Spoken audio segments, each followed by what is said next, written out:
C'est l'homme le plus puissant d'Israël. Cela fait plus de 15 ans au total que Benyamin Netanyahou gouverne l'État hébreu. La société israélienne est suffisamment folle pour le maintenir. Bourreau des Palestiniens,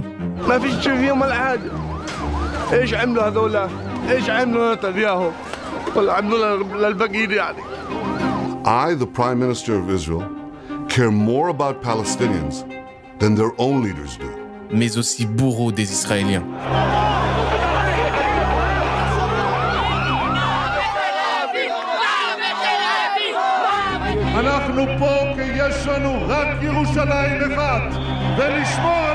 Madame, Monsieur, bonsoir. Le Premier ministre israélien Yitzhak Rabin a été assassiné ce soir à Tel Aviv. Ce qu'il faut comprendre, et Netanyahou et sa coalition doivent comprendre qu'il n'aura jamais une solution militaire à la question palestinienne. Netanyahou a une vision qui est extrêmement binaire des choses.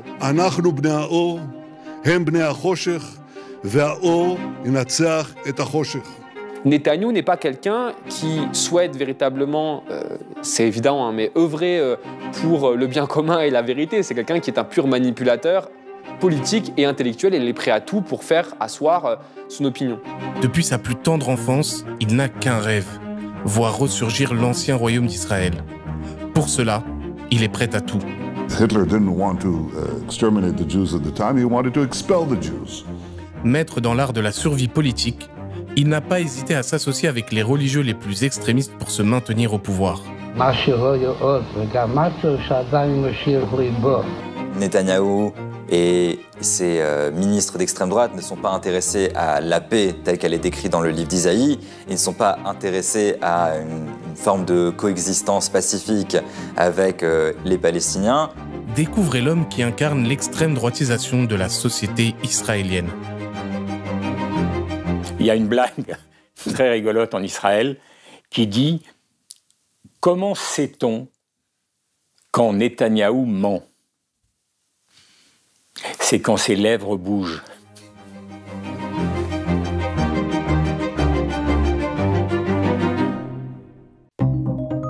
Dès la fin des années 70, alors qu'il réside aux États-Unis, Benyamin Netanyahou s'oppose déjà à toute création d'un État palestinien. Do the Palestinians have a right to a separate state? Well, I think that it's... No, I don't think they do. But Jordan is a Palestinian state.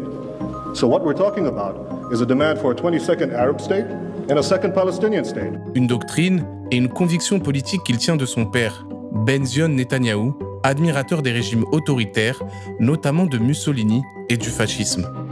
On le voit ici, âgé de 100 ans, lors d'un reportage consacré à sa gloire.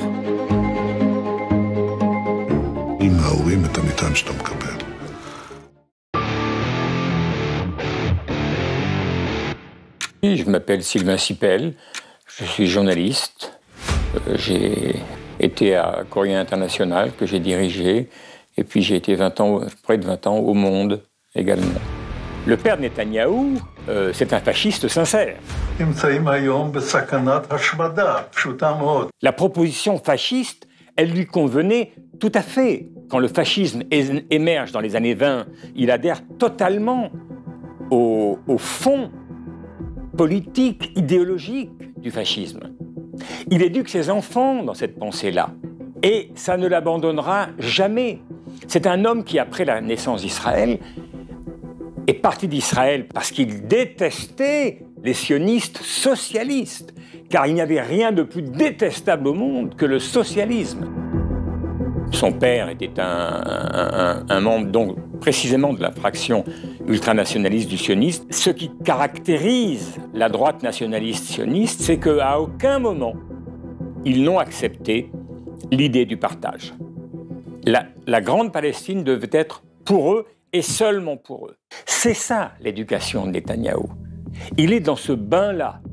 Et il est dans ce bain-là depuis sa prime enfance, en réalité. Donc, si vous demandez d'où il vient, ben voilà, il vient de ça. Et il va le conforter au fil de sa vie et de sa carrière politique. Le 27 juin 1976, un événement va accélérer la stratégie politique de Benyamin Netanyahou. un vol Air France contenant des Israéliens est détourné par des membres du Front populaire de libération de la Palestine. Son frère aîné, Yonatan, qui participe à la libération des otages, meurt dans l'opération un mois plus tard. Netanyahou et son père vont alors fonder un institut qui porte son nom, le Yonatan Institute. Leur but, ôter toute possibilité de revendication politique aux actes terroristes. Les définir uniquement comme une arme dont la seule revendication serait de détruire Israël et l'Occident. C'est-à-dire que ce qui était une arme utilisée par des mouvements qui vont de l'anarchisme jusqu'à l'extrême droite à travers l'histoire, en passant par les mouvements nationalistes, etc., cessait d'être un instrument pour devenir une théorie. Le stigmate terroriste devenait le stigmate définitif, que ce soit pour la haine du juif, ou la haine de la démocratie, ou la haine de... peu importe. Mais quand on était qualifié de terroriste, à ce moment-là, on perdait toute légitimité. Du point de vue israélien, le terroriste, c'est quiconque est hostile à la politique israélienne. C'est évidemment les Palestiniens qui luttent pour récupérer leurs terres, ou au moins pour créer un État à eux, mais les terroristes, ce sont très naturellement et vont être traités de terroristes ou de suppôts du terrorisme, de tout ce que vous voudrez, ceux qui ne suivent pas cette idée parce que le terrorisme est une seule et même catégorie. C'est un peu comme si on disait au final que le Front de libération nationale algérien, l'Irish Republican Army ou encore le Front de libération de la Palestine n'avaient pas d'aspirations politiques différentes et que leur seul but était de détruire ce que Netanyahou appelle le monde civilisé. C'est une catégorie sans caractéristiques politiques autres que celle d'être terroriste. Ça, c'est l'Institut Yonatan qu'il avait fondé avec son père, qui sont les premiers à avoir fait campagne.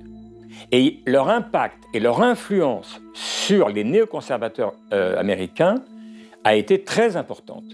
C'est ainsi que Mandela, leader de la lutte contre l'apartheid en Afrique du Sud, va être qualifié de terroriste par les Américains dans les années 80. Et quand survient le 11 septembre, un important politicien israélien a dit que le 11 septembre, c'était le Hanouka d'Israël. Il n'y avait pas de fête aussi belle que ça. C'est-à-dire que là, Israël avait fait la démonstration que le terrorisme est devenu l'incarnation du mal. On est terroriste, on est EST, on est NAIT. On est comme ça. This is a regime that has something to hide from the civilized world. States like these and their terrorist allies constitute an axis of evil, arming to threaten the peace of the world.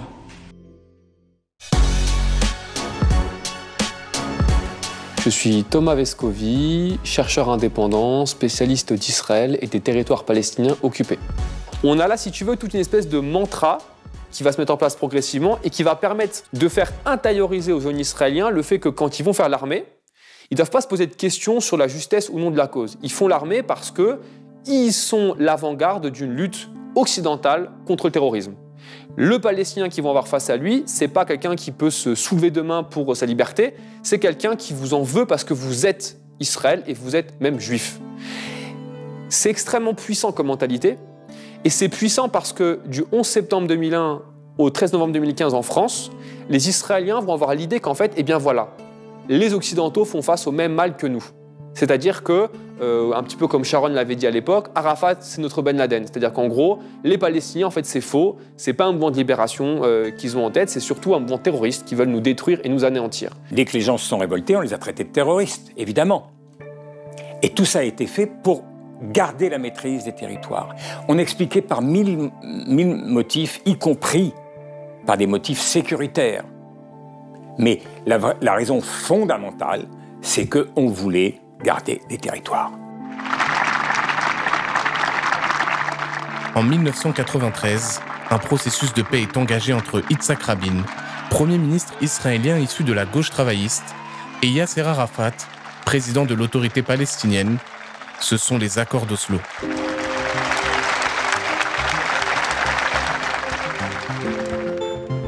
Hala Abou Hassira, je suis l'ambassadrice de la Palestine en France. Je me souviens très bien ce jour-là, le jour de la signature des accords d'Oslo.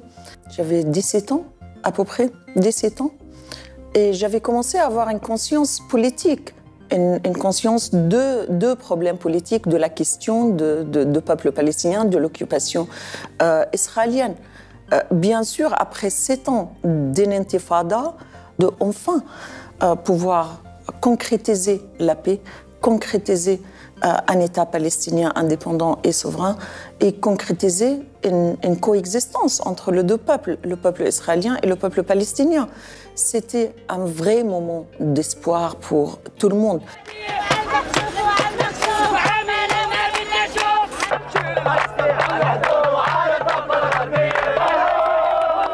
Beaucoup doutaient ce processus, mais beaucoup espéraient que ce processus enfin permettrait à la concrétisation de la paix, d'une paix durable et compréhensive dans la région, non seulement en Israël et la Palestine. On a choisi le rêve, de rêver, parce que je me suis dit personnellement qu'on a autant souffert pendant des décennies de cette occupation de la Nakba palestinienne et on avait droit enfin à rêver de cette paix, à rêver de notre liberté et à la faire concrétiser. Pour moi, c'était ça en ce moment-là.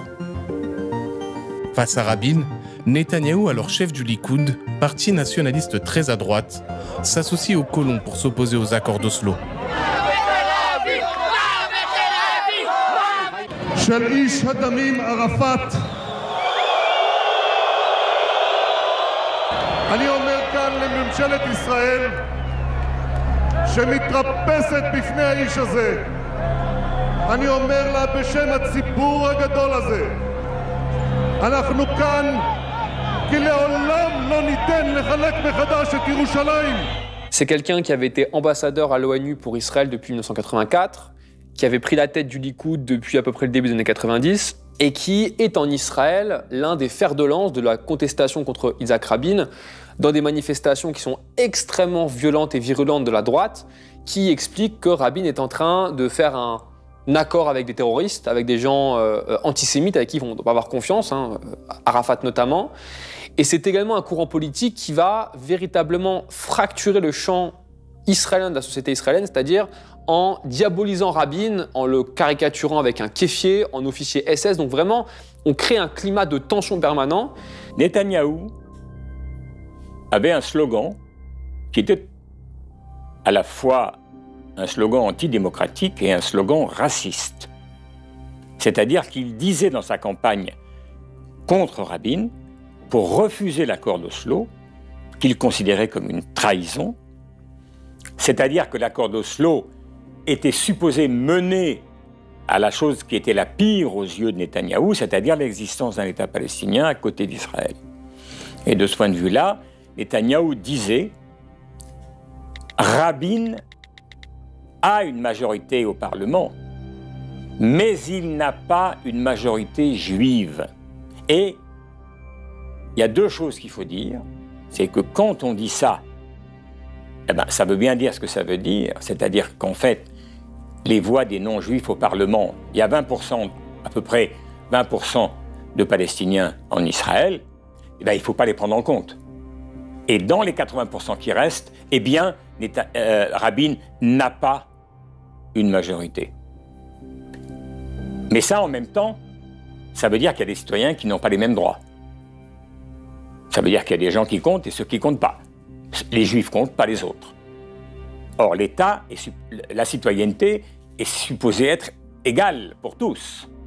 Ce climat de tension mène à l'élimination, l'assassinat d'Yitzhak Rabin le 5 novembre 1995. Madame, Monsieur, bonsoir. Le Premier ministre israélien Yitzhak Rabin a été assassiné ce soir à Tel Aviv. Nous étions en train de raccompagner le Premier ministre à sa voiture et un type a surgi, a tiré 3 balles sur lui, il est blessé. Atteint à la poitrine et à l'abdomen, Yitzhak Rabin est décédé 1 heure plus tard sur la table d'opération. Et cette élimination devait signer quelque part même la fin de la carrière politique de Netanyahou, parce que sa grande idée qui est que le terrorisme qui nous menace est un terrorisme arabe, palestinien, s'effondre quand l'assassin de Rabin est un extrémiste juif. Quelques minutes après l'attentat, l'assassin vient d'être maîtrisé. C'est l'homme à la chemise bleue plaqué contre le mur par les policiers. Il s'agit d'un Israélien de 27 ans, étudiant en droit dans une université religieuse. Ce terroriste-là a aussi été armé intellectuellement par les manifestations dont Netanyahou était à la tête. Mais à la surprise générale, quelques mois plus tard et malgré le traumatisme de la mort de Rabin, Netanyahou l'emporte de justesse avec 50,4% des voix. C'est entouré par la foule que Benyamin Netanyahou s'est rendu ce soir devant le mur des lamentations. Sa première prière de Premier ministre, comme Menahem Begin en 1981. Un geste symbolique à l'égard des partis religieux qui l'ont soutenu et qui vont entrer au gouvernement. Et là, quelque part, il y a un basculement où on a le sentiment que c'est fini, la paix n'est plus possible du tout. Et donc, il faut voter pour la droite qui, elle, va nous amener vers une sécurité et surtout une solution militaire forte contre des gens qui veulent nous détruire. Il y a deux idées maîtresses. C'est qu'il ne faut pas qu'il y ait d'État palestinien. C'est ça le plus grand danger qui nous menace. Si les Palestiniens ont un État, alors c'est notre fin. Et le deuxième élément, c'est qu'il faut s'emparer de la terre. Ça prendra le temps que ça prendra. Mais petit à petit, nous parviendrons à nous emparer de la totalité de la Grande Palestine.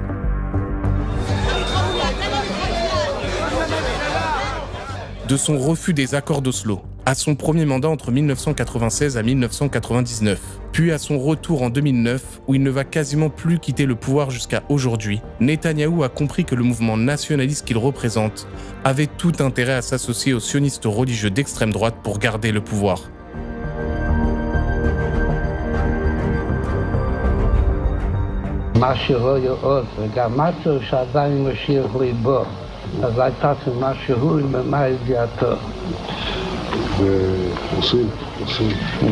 Les sionistes religieux d'extrême droite n'ont qu'un but, hâter la venue du Messie, symbole de la paix sur terre et de la reconnaissance de Dieu. Pour ce faire, selon une théorie mise en place par le rabbin Kook, grand rabbin d'Israël de Palestine dans les années 20 et 30, les Juifs du monde entier doivent reconquérir l'ancienne Terre Sainte.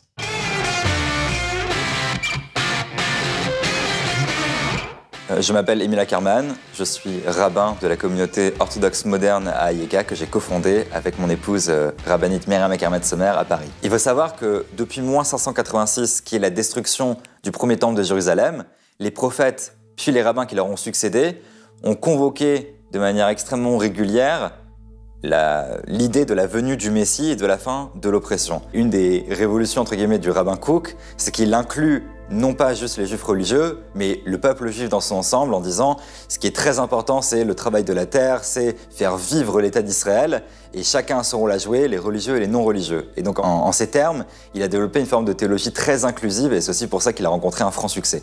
Et est-ce que justement ce sionisme religieux qui prône ce retour du Messie, est-ce que ça doit se faire au détriment, par exemple, d'un autre peuple qui sont les Palestiniens, par la colonisation, par l'expropriation, par une certaine violence aussi qui est menée à leur rencontre justement dans cette colonisation. Est-ce que ça, c'est quelque chose pour vous qui est admis ou pas? Toutes leurs religions ont leurs rabbins et leur théologie violente, fondamentaliste, justement, ont leurs personnes et leurs instituts qui vont réinterpréter les textes de manière violente pour pouvoir justifier de certaines politiques ou de certaines visions du monde qui peuvent être des visions du monde, à mes yeux, très néfastes. Et la religion juive n'y fait pas du tout exception. Malheureusement, ceux qui font le plus de bruit aujourd'hui sont les sionistes religieux de droite et d'extrême droite. Et donc eux aussi ont leurs rabbins qui vont réinterpréter les textes pour justifier une forme de violence. Et dans ces cadres-là, les appels à la paix sont toujours les appels à la paix du vainqueur. C'est-à-dire, une fois qu'on se sera débarrassé de nos ennemis, alors on aura enfin la paix. Et c'est ça la paix messianique dans lequel les gens, les rabbins parlent. La droite nationaliste sait que de toute façon, elle ne rendra pas les territoires palestiniens dans le cadre d'un État palestinien, et donc il faut trouver une justification idéologique à cette occupation, cette colonisation qui va durer dans le temps et dans laquelle ils ne souhaitent pas revenir en arrière. Et donc qu'est-ce qu'on va faire? On va progressivement, et notamment ça on le voit bien à partir des années 2000 à mon avis, on va commencer en fait à expliquer non plus par le droit, parce que Netanyahou estime que le droit international est quelque chose de piégeux, où il sera toujours détourné pour être à notre désavantage à nous en tant qu'Israéliens. On va le justifier par des grandes valeurs, que ça soit la Bible, que ça soit des idées religieuses. Et pour ça, forcément, on va mettre qui en avant? Eh bien, les religieux israéliens, les partis ultra-orthodoxes, etc. et d'autres. Et à l'inverse, eh bien, on va donner à ces ultra-orthodoxes-là l'opportunité, en retour, du coup, de pouvoir avoir la main sur différentes questions sociétales en Israël, les questions du mariage, les questions de l'accès ou non à la citoyenneté israélienne. Et ça va permettre de faire une espèce d'alliance, de fusion qui, jusqu'à aujourd'hui, est extrêmement puissante idéologiquement. Aujourd'hui, dans l'offensive israélienne lancée sur Gaza, Netanyahou n'hésite pas à la justifier en invoquant les textes sacrés, quitte à tronquer leur message. נגשים את נבואת ישעיהו. לא יישמע עוד חמאס בארצך, שוד ושבר בגבולייך, וקראת ישועה חומותייך, ושערייך תהילה. יחד נילחם, יחד ננצח. Netanyahou a invoqué donc le livre d'Isaïe, le chapitre 60 d'Isaïe, pour un mot qui est dans ce verset-là, donc au verset 18, puisque c'est un jeu de mots. Il y a écrit, donc je vous le lis en français et ensuite en hébreu, « On n'entendra plus de cris de violence dans ton pays, il n'y aura plus dans tes frontières ni destruction ni calamité, tes murailles tu les appelleras sauvegarde et les portes de tes cités tu pourras t'en glorifier. » Mais en hébreu, on nous dit « Lo ishama od Hamas ». Donc à mes yeux, la première raison pour laquelle il a convoqué ce verset, c'est simplement l'écho, il n'y aura plus dans tes portes de Hamas, donc c'est-à-dire l'éradication du Hamas, qui représente aussi l'archétype de la violence, puisque en hébreu, Hamas veut dire violence. Donc c'est la première raison pour laquelle il l'a convoqué, c'est de dire je vais enfin réaliser cette prophétie en faisant une interprétation à sa sauce, en disant vous voyez bien que le Hamas est personnifié, la personnification du mal et de la violence, c'est effectivement le Hamas qu'on a devant nous, et donc le but c'est de l'éradiquer totalement. En tant que rabbin, vous en pensez quoi que Netanyahou il invoque cela, il en fait un peu sa propre interprétation et qu'il l'utilise à des fins politiques? C'est dérangeant ou pas du tout? Chaque juif va lire les textes et va essayer de l'interpréter et de trouver écho à ce qu'il vit au quotidien, et il va convoquer les textes bibliques puisque c'est aussi à ça qu'ils servent.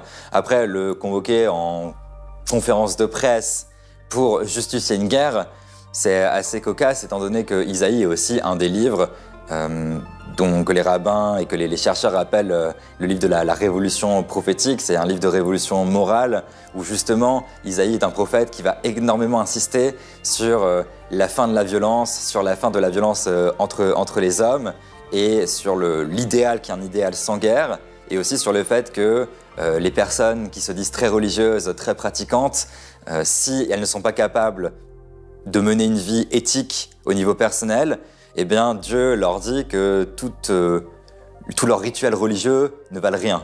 Et ça, c'est quelque chose, c'est les passages que les Juifs lisent le plus dans Isaïe, ce sont ces passages-là. Ce sont ces passages où Isaïe fait des remontrances aux personnes qui se croient religieuses en leur disant « Vous n'avez rien compris, vous faites des sacrifices, vous allez au temple et vous vous pensez très bien et adorez des yeux de Dieu. » Mais en fait, si vous sortez de là et que vous n'ouvrez pas votre main aux nécessiteux, votre main aux pauvres, que vous vous frappez entre vous, eh bien, Dieu vous dit, vos sacrifices, vos rituels, je les ai en horreur, je les vomis, ce sont des abominations.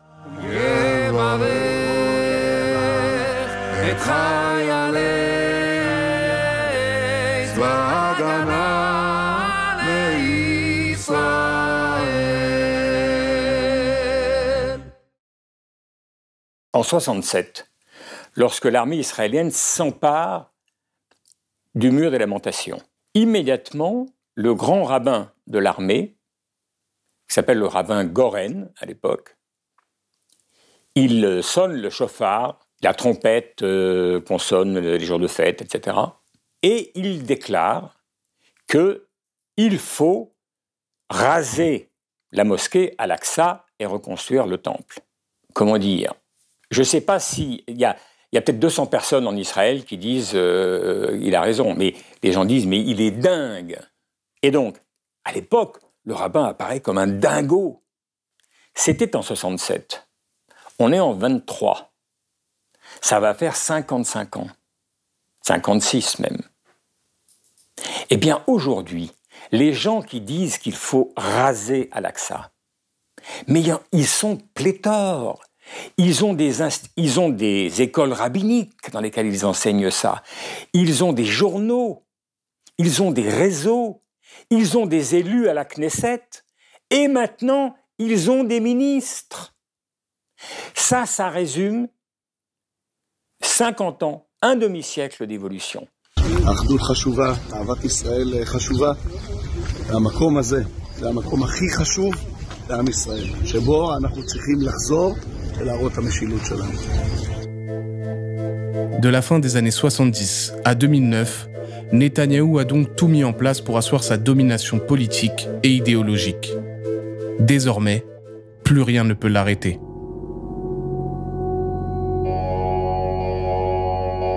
André Malraux disait « Je mens, mais mes mensonges deviennent des vérités ». C'est en suivant cette logique que Netanyahou va propager une fake news au sein de la société israélienne.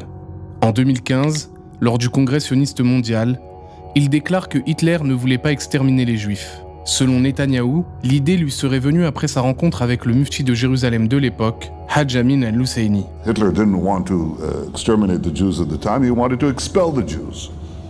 And Haj Amin al-Husseini went to Hitler and said, if you expel them, they'll all come here. So what should I do with them? He asked. You said, burn them.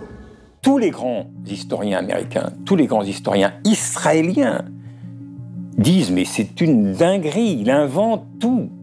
Benyamin Netanyahou va très loin dans l'idée de diaboliser les populations arabes, jusqu'à même leur faire porter la responsabilité de la Shoah, ce qui est évidemment historiquement complètement faux. Il va aller par exemple jusqu'à manipuler un fait historique réel, qui est que celui que les Britanniques avaient hissé comme grand moufti, donc Husseini, avant la création d'Israël, donc à l'époque du mandat britannique, eh bien ce Husseini-là avait cru bon, jugé bon, de considérer que l'ennemi de mon ennemi est peut-être aussi mon ami, et donc il avait été rencontré, Adolf Hitler, à Berlin. Sauf que cette rencontre-là, et ce qui a suivi derrière, ça n'a absolument pas été à l'origine de l'extermination des populations juives en Europe. Ça a été plutôt un appel d'Husseini à ce que les populations arabes rejoignent les rangs de la Wehrmacht et de l'armée nazie. Sauf qu'en chiffres, on a des chiffres aujourd'hui assez clairs qui montrent qu'en fait, cet appel a été assez peu suivi d'effet et qu'à l'inverse, il y a eu bien davantage de populations arabes, moyen-orientales, qui ont rejoint les rangs britanniques pour combattre plutôt l'entrée et l'arrivée des troupes nazies et la menace que ça pesait. J'ai une thèse. Ma thèse est assez simple. La Shoah, c'est un crime contre l'humanité, un génocide d'une taille jusque-là non commise. Bon, il y a eu des génocides dans l'histoire, mais c'est quand même un génocide industriel comme on n'avait jamais vu, commis par des Blancs sur une terre européenne qui est une terre de Blancs. Eh bien, il faut dire que non. Que l'idée originale, elle vient des bas années. Que le vrai antisémitisme n'est pas l'antisémitisme chrétien historique ou l'antisémitisme européen historique. Non, c'est les Arabes. Et c'est ça l'objectif. C'est l'Arabe qui a dit à Hitler, il faut les brûler. Donc tout ça vient de ce monde qui est le cœur des ténèbres et qui est l'islam, l'arabité, etc. C'est ça. Honnêtement, à vrai dire, peut-être que je délire sur Netanyahou, mais je ne vois pas d'autre explication de son obstination systématique à répéter ce mensonge avéré, confirmé, y compris par des historiens totalement sionistes. Une fake news qui sévit encore aujourd'hui auprès de la société israélienne.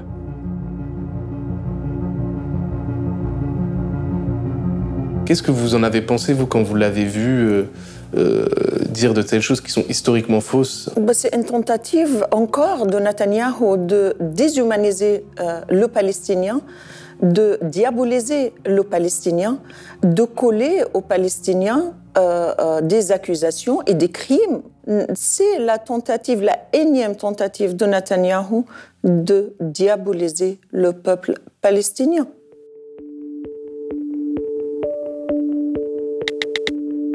En 2018, après pratiquement 10 ans de gouvernance consécutive, Benyamin Netanyahou va achever son projet politique d'apartheid à l'égard des Palestiniens. Il fait adopter par le Parlement la loi État-nation du peuple juif. נמשיך להבטיח את זכויות הפרט והקבוצה. אלה ימשיכו להיות מובטחות. אבל זכויות יש גם לרוב, והרוב מכריע. הרוב המכריע בעם רוצה להבטיח את אופייה היהודי של מדינתנו לדורות.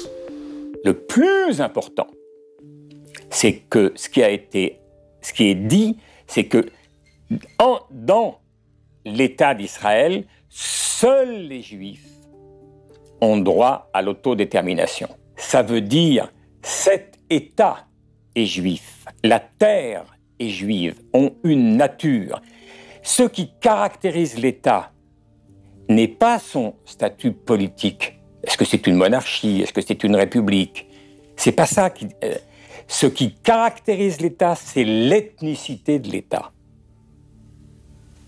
C'est-à-dire, et ceux qui ont des droits entiers et complets sont ceux qui appartiennent à l'ethnie, et ceux qui n'y appartiennent pas n'ont pas les mêmes droits.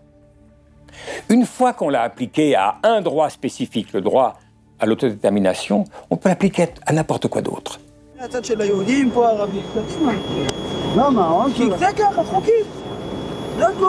Cette loi, pour moi, c'est l'institutionnalisation de l'apartheid, de par donner ou accorder la suprématie au peuple juif dans l'ensemble de la Palestine historique, de par donner le droit à l'autodétermination exclusivement au peuple juif dans la Palestine historique et de faire promouvoir et renforcer la colonisation israélienne en Palestine historique.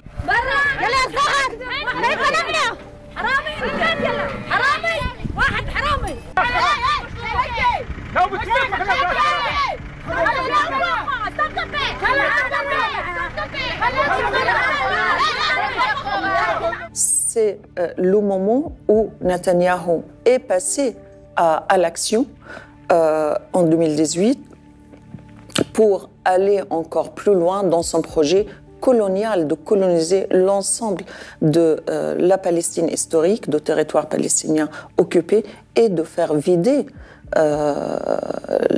la Palestine historique de sa population palestinienne.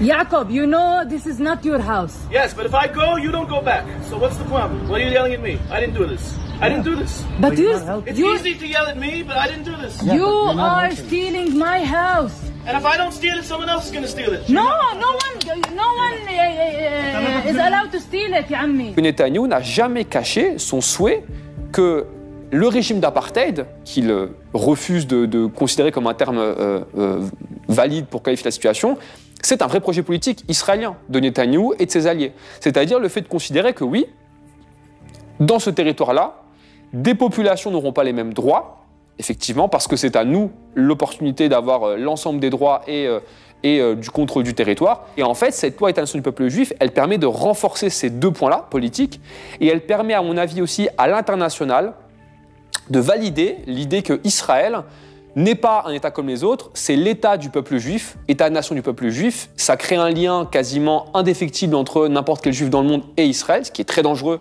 évidemment, politiquement.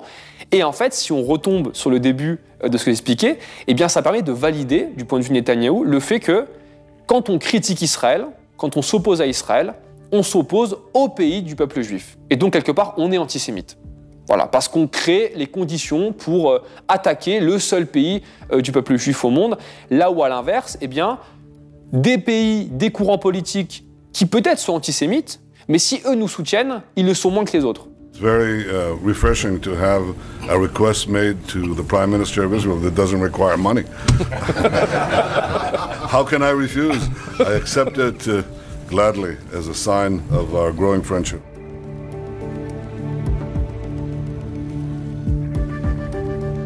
Pour s'assurer que la création d'un État palestinien soit constamment mise à mal, Benyamin Netanyahou va aller très loin dans sa stratégie politique. Il va alors tout faire pour favoriser le Hamas au détriment de l'autorité palestinienne. Le Hamas est un mouvement religieux émanant de l'Organisation des Frères musulmans qui apparaît dans la bande de Gaza dans les années 80. Au début, vu comme une organisation religieuse et apolitique, les Israéliens vont favoriser son émergence dans la bande de Gaza dans le but d'affaiblir la popularité de l'autorité palestinienne. Les Israéliens n'ont pas toujours considéré les islamistes palestiniens comme leurs ennemis. En 1981, des intégristes expulsés d'Égypte ont été autorisés à revenir à Gaza par un ministre israélien de la Défense qui s'appelait Ariel Sharon. L'année suivante, l'administration militaire a même participé à la construction de ce bâtiment, le siège de l'Union islamique, dirigé par un cheikh charismatique, Ahmed Yassine. Les dirigeants israéliens, de gauche comme de droite, jouaient les islamistes contre l'OLP. Opposé à tout accord de paix avec Israël, le Hamas va tout mettre en œuvre pour faire échouer les accords d'Oslo. Tous les Palestiniens, pourtant, ne sont pas satisfaits par les accords de paix. Les jusqu'au-boutistes du Hamas font sauter un bus israélien au centre de Tel Aviv le 19 octobre 1994. L'attentat fait 21 morts et 40 blessés. Quelques semaines plus tard, les militants du Hamas s'en prennent aux policiers palestiniens à Gaza. Ces derniers tirent à balles réelles sur les manifestants, faisant 15 morts et 200 blessés. Qu'est-ce que vous dites au Hamas aujourd'hui? Qu'ils font ces actes terroristes, pas seulement contre les Israéliens, mais contre les Palestiniens, contre le processus de paix, contre les Arabes, contre la région tout entière, et c'est contre Dieu. Malgré la menace que représente le mouvement, Israël, aidé par les Américains, va pousser le Hamas à se présenter aux élections législatives palestiniennes de 2006. C'est en tout cas ce que confie l'émir du Qatar lors d'une interview à la télé américaine en 2016. We were asked by the Americans if we could talk to Hamas to make them participate in the election which happened in Palestine. Face à une autorité palestinienne affaiblie et minée par les affaires de corruption et les luttes de pouvoir depuis la mort de Yasser Arafat, le Hamas remporte les élections législatives. Dans des câbles diplomatiques américains révélés par Wikileaks, Amos Yadlin, chef du renseignement militaire, avoue que le Hamas est une aubaine pour Israël afin de mettre à mal l'idée d'un État palestinien. Israël serait heureux si le Hamas prenait le contrôle de Gaza, parce que l'armée israélienne pourrait alors traiter Gaza comme un État hostile. Divisé pour mieux régner. Puis, Benyamin Netanyahou, qui revient au pouvoir en 2009, voit lui aussi le Hamas comme une aubaine.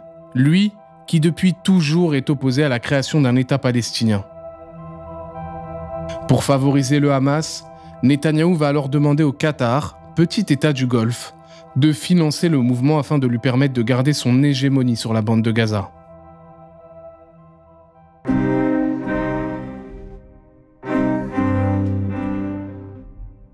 Je suis Guillaume Ancel, je suis un ancien officier français. Je suis écrivain, chroniqueur, et je suis auteur du blog Ne pas subir. D'abord, je suis très méfiant avec Benyamin Netanyahou parce que pour moi, c'est un extrémiste de droite. Et jusqu'ici, il a vendu et il a menti à la société israélienne en leur faisant croire que sa politique d'une grande brutalité allait leur amener de la sécurité. En fait, on a laissé les Palestiniens dans la pire situation depuis plusieurs décennies. Netanyahou a tout fait pour que ce soit le Hamas qui prime sur la bande de Gaza. Pourquoi? Parce que d'abord, ce sont des radicaux, et donc ça justifie sa politique brutale. En mars 2019, lors d'une réunion privée de son parti, le Likoud, et révélée par le Jérusalem Post, Netanyahou est interrogé sur cet arrangement financier qui en dérange certains. Il va alors clairement exposer sa stratégie.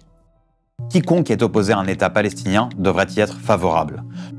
Le maintien d'une séparation entre l'autorité palestinienne en Cisjordanie et le Hamas à Gaza contribue à empêcher la création d'un État palestinien. Il a dit, il ne faut pas toucher à ça. Tant qu'on a la Cisjordanie d'un côté, Gaza de l'autre, c'est parfait pour nous, il faut qu'on garde le Hamas. Le Hamas, pour nous, c'est une occasion formidable. Alors ça, c'est sa responsabilité. Et puis, parce que c'est sa thèse, sa théorie, on a intérêt à ce que le Hamas garde la suprématie sur Gaza et le pouvoir à Gaza. Et puis, ça n'a l'air de rien. Et si c'est pas le Qatar qui paye, c'est qui va payer? Ils sont puissance occupante, formellement. Pour l'ONU, ils sont puissance occupante.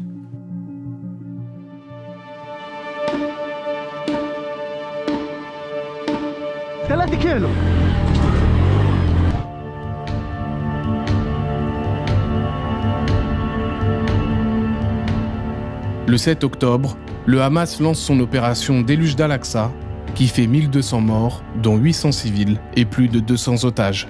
Non seulement Netanyahou et ses prédécesseurs les ont favorisés, mais surtout, le Premier ministre a été mis au courant par ses renseignements, mais aussi par les Égyptiens et les Américains, que le Hamas préparait une attaque de grande ampleur. D'abord, je n'ai pas cru que le Hamas allait lancer une attaque aussi bestiale. Parce qu'au fond, ce n'était pas dans ses habitudes jusque-là, des attaques très dures, très violentes, mais pas d'aller massacrer des gamins qui dansent ou des colons complètement inoffensifs dans des kibboutz. Le 7 octobre, pour moi, c'est d'abord la faillite de la politique de Netanyahou. Pourquoi ? Parce que Netanyahou a été prévenu à plusieurs reprises de l'imminence de cette attaque. On le sait aujourd'hui par des canaux israéliens, par des canaux égyptiens et par des canaux américains. Et pas 3 jours avant l'attaque. Depuis plusieurs semaines et sans doute plusieurs mois, les services de renseignement avaient remonté le fait que le Hamas était en train de préparer quelque chose. Il l'a écarté parce que, et ça je le sais de sources israéliennes, à plusieurs reprises quand on lui a proposé de réorganiser la sécurité autour de la bande de Gaza, il a réaffirmé sa seule priorité, qui est obsessionnelle chez Netanyahou, c'était la Cisjordanie. C'est-à-dire, en aucun cas, on ne doit enlever la moindre force militaire ou de police de Cisjordanie, parce que, pour lui, le point central de sa politique, c'était la reprise de la colonisation en Cisjordanie. Et il ne croyait pas à la capacité du Hamas de lancer une opération à partir de la bande de Gaza. En fait, ce qui est grave, c'est qu'il a surtout révélé son incompétence sur le sujet et son manque total de clairvoyance, alors qu'il ne cessait de parler de sécurité. En réalité, il l'a négligé. Face à cette attaque, Netanyahou décide de répondre par des bombardements incessants et indiscriminés sur la bande de Gaza. אזרחי ישראל, אנחנו במלחמה, לא במבצע, לא בסבבים, במלחמה. הבוקר חמאס פתח במתקפת פתע רצחנית נגד מדינת ישראל ונגד אזרחיה. Aujourd'hui, l'armée israélienne a fait plus de 25 000 morts, détruit plus de 70% des habitations et a forcé plus de 85% de la population à se déplacer vers le sud. Par contre, ce qui est sûr, c'est qu'à cause de l'offensive qu'il a lancée sur la bande de Gaza, et surtout des plus de 30 000 morts qu'il aura fait 4 fois plus de blessés, il a garanti au Hamas son recrutement pour les 20 années à venir. Il y a toute une génération de jeunes Palestiniens qui n'aura en tête que de se venger de cette guerre-là. Et ça, c'est terrible pour la sécurité d'Israël. Pour moi, c'est une absence totale de stratégie. La bonne stratégie, c'est celle dont ils ont fait la démonstration à Beyrouth, en allant tuer un vrai chef du Hamas, et pas des sous-fifres, ni en faisant 10 victimes collatérales pour chaque cible visée, en allant tuer le numéro 2 du Hamas, dans une frappe parfaitement ciblée, alors que la personne se croyait intouchable, et de montrer que, au fond, il avait une responsabilité dans l'attaque du 7 octobre. Son avenir, c'était de mourir. Voilà. Ça, pour moi, c'est une vraie opération de contre-terrorisme.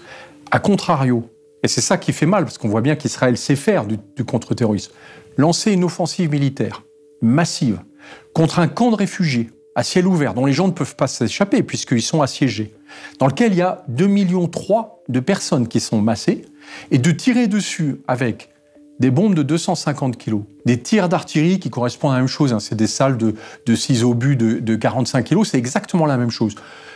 Un obus sur 2, plutôt une bombe sur 2 aérienne, n'est même pas guidée.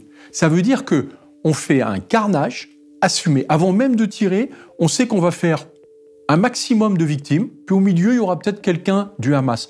Mais qui peut croire, en tout cas comme ancien militaire, que parce qu'on va s'attaquer au tunnel du Hamas, on va détruire le Hamas. Or, aujourd'hui, pour moi, ce qui est totalement inacceptable dans la stratégie de Benyamin Netanyahou et de son gouvernement, c'est qu'ils ont volontairement fait une confusion entre le Hamas, qui est un mouvement terroriste, et la population palestinienne. Et ça, ils n'ont pas le droit de le faire. Typiquement, ils ont fait plus de 30 000 morts. Il y a peut-être 3 000, 4 000 miliciens du Hamas à l'intérieur, et encore, on ne le sait même pas. Ça veut dire que 90% des victimes de leur guerre sont des civils. Ça s'appelle un carnage.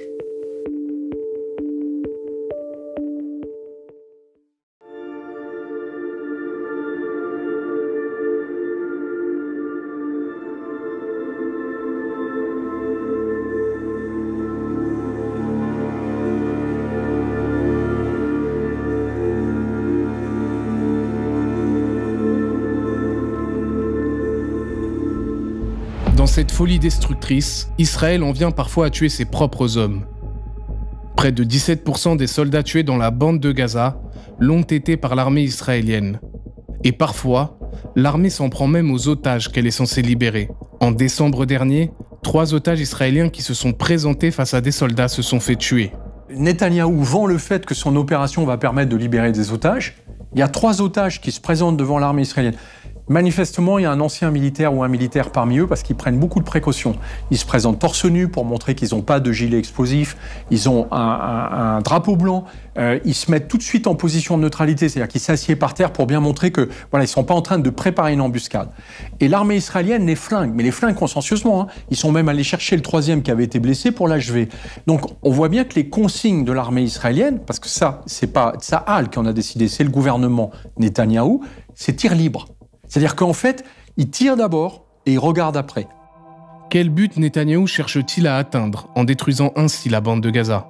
Ce qui est sûr, c'est qu'avant l'attaque du 7 octobre, le pouvoir de Netanyahou était remis en cause par une partie de la société israélienne. Les manifestants s'opposaient à une réforme de la justice qui vise à empêcher les juges de la Cour suprême israélienne d'annuler les décisions du gouvernement. Le Premier ministre est également englué dans des affaires de corruption, fraude et abus de confiance. Mais surtout, aujourd'hui, il semble que la conquête de la bande de Gaza ne soit plus un secret. Le 25 décembre 2023, lors d'une réunion avec les députés de son parti, et rapporté par plusieurs médias, Netanyahou a pour la première fois évoqué un plan de migration volontaire des Gazaouis. Il a notamment déclaré que « Notre problème, ce sont les pays qui sont prêts à les accueillir, et nous y travaillons. » Ces ministres n'hésitent pas à affirmer publiquement leur volonté de coloniser Gaza.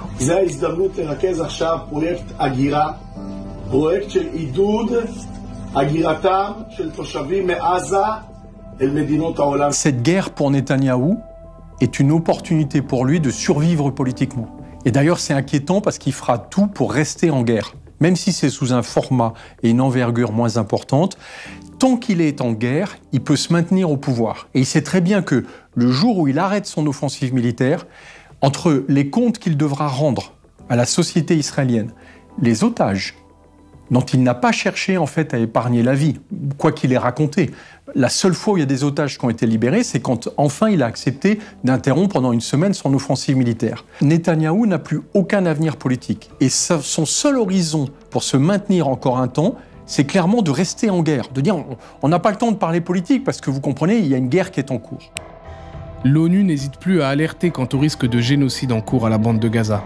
Un collectif d'avocats a donc décidé de poursuivre Netanyahou devant la Cour pénale internationale en tant qu'auteur du crime de génocide. Je m'appelle Gilles Devers, je suis avocat au barreau de Lyon, je suis inscrit au barreau de la Cour pénale internationale. Je suis le rédacteur de la plainte qui a été déposée à propos de la Palestine sous la qualification de génocide contre les dirigeants israéliens. Netanyahou est un criminel de guerre vu qu'il l'a revendiqué lui-même. Il dit « personne n'a fait autant que moi pour la colonisation » et la colonisation est définie par un crime de guerre par le statut de la Cour pénale internationale. Donc on a une facilité avec ce monsieur, c'est que il est, alors on sait qu'il est dans la ruse, dans le mensonge, dans la provocation perpétuelle. Et donc il y a une institutionnalisation de l'impunité qui fait que, n'étant pas freiné, il va de plus en plus, de plus en plus. Et on est actuellement dans une fuite en avant qui justifie pleinement de dire qu'à ce jour, il mérite une accusation comme auteur du crime de génocide, concepteur et exécuteur. Et vous savez que je donne pas mon opinion, ça n'a pas beaucoup d'intérêt, mais je parle du droit. Et le droit pénal international, c'est le statut de la Cour pénale internationale qui définit à l'article 8 les crimes de guerre, à l'article 7 le crime contre l'humanité et à l'article 6 le génocide. C'est-à-dire que le génocide est plus grave même que les crimes contre l'humanité. Donc c'est quelque chose qu'on ne doit jamais voir. Et de long terme, j'entends à propos de la Palestine, on dit génocide, sociocide, enfin des choses comme cela, et j'ai toujours protesté en disant n'abîmez pas les mots, il y a un sens juridique. Mais là, quand on voyait à la fois les déclarations sur le fait que les Palestiniens sont en dehors de l'humanité et qu'ils ont peur à vivre sur cette terre, et puis le systématisme des attaques contre la population civile, on avait les éléments de réflexion pour dire qu'on entrait dans la définition juridique du génocide. Et cette définition, elle reste méconnue. Je vois le débat en France, elle reste méconnue, parce qu'on en reste uniquement à la première définition, qui est la destruction physique d'un groupe, d'un groupe social. Donc clairement, le génocide juif par les nazis, voilà, destruction systématique physique. Mais il y a un deuxième génocide qui était théorisé dès l'époque, et qui est dans la Convention dans le génocide, et qui est dans le statut de la CPI, et qui est dans la jurisprudence, qui est le génocide par la destruction des conditions d'existence de ce groupe. Et qu'est-ce qu'on trouve comme critère de ce génocide par destruction des conditions d'existence? La privation d'accès à l'eau, la privation de la nourriture, la privation d'accès aux soins, la destruction des maisons, les transferts forcés de population. Là, il s'ajoute des bombardements, il y a des bombardements systématiques, et tous ces faits sont concrétisés par une intention, l'intention génocidaire qui est la moitié de l'infraction du génocide et qui consiste à dire que les autres ne sont pas comme nous et qu'il y a une volonté d'éliminer ce peuple. Mensonges, affaires de corruption, crimes de guerre et accusations de génocide. Tout cela annonce-t-il la fin du règne de Netanyahou? Même si demain sonne la fin de Netanyahou, et je vais être très prudent sur ça parce qu'on est loin encore d'arriver à ça, ça ne signifiera pas la fin de la droitisation d'Israël. La société israélienne, du point de vue notamment de sa démographie, donne un poids tellement important aux religieux que même si ce n'est pas maintenant, et bien dans 5, dans 10 ou dans 15 ans, on sera toujours majoritaire. En gros, l'Israël libéral laïque ne peut pas gagner sur le long terme.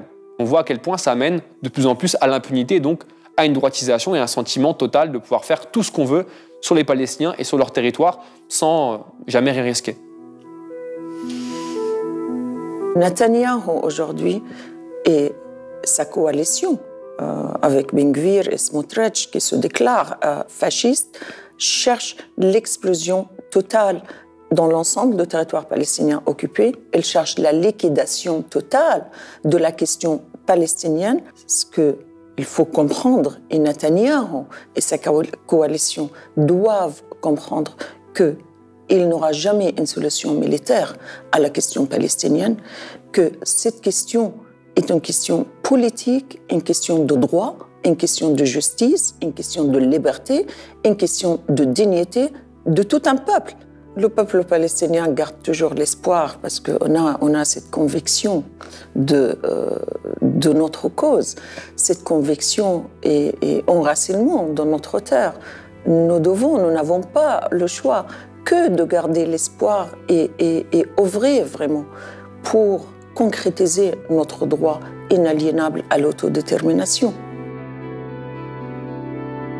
A priori, je tendrais à dire qu'il y a une telle majorité aujourd'hui en Israël qui est vraiment, je parle des Juifs israéliens, qui est engoncée dans une mentalité coloniale et une détestation des Arabes ou un mépris pour les Arabes, pour les Palestiniens, dans ce cas-ci, que on peut dire que ça ne changera pas grand-chose. En même temps, on ne peut pas dire que ça ne changera rien, parce que Netanyahou a joué un rôle très important. D'un certain côté, Et il faudra voir à qui lui succède. On ne peut pas exclure que s'il y avait des élections, après ce qui vient de se passer, l'extrême droite, Smotrich, Ben Gvir, ces gens-là, soit ses successeurs. On ne peut pas l'exclure. Israël est entré dans une telle pensée vengeresse,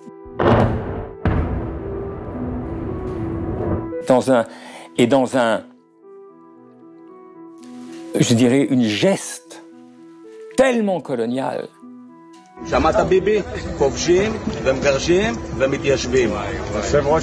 Ce qui est fait au quotidien aux Palestiniens, c'est zéro. Ça ne compte pas.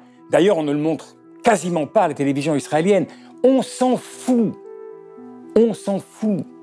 אתם תומכים בטרנספר של אוכלוסייה עזתית והתיישבות יהודית ברצועת עזה?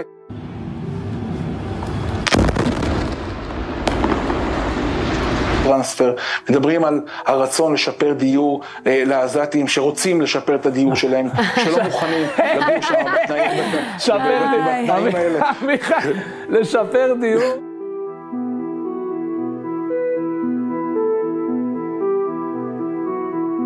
Moi, je ne vais pas parier sur ce que va être l'avenir, mais je veux dire qu'il ne faudra pas s'étonner si c'est le pire.